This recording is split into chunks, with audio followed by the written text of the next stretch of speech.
Hello, a quick video of this TM AKX just working. We've done BBF hop arm in this one, and we've done the Sniper Mechanic Flamingo 50 degree. We didn't have any barrels. We tried to cut one down, but the result wasn't fantastic. So we've taken that one back out, put the original TM back in there, and we've done some range tests, and we're happy now with it.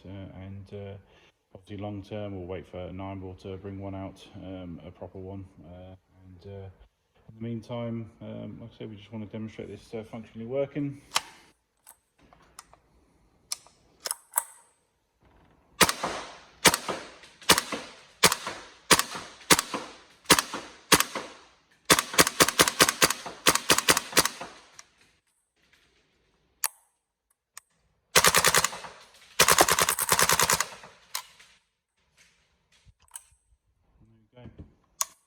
So hopefully you enjoy it, and I think we're out of stock now of these. So, but yeah, I hope you have fun with it, and yeah, we look forward to another video. Thank you.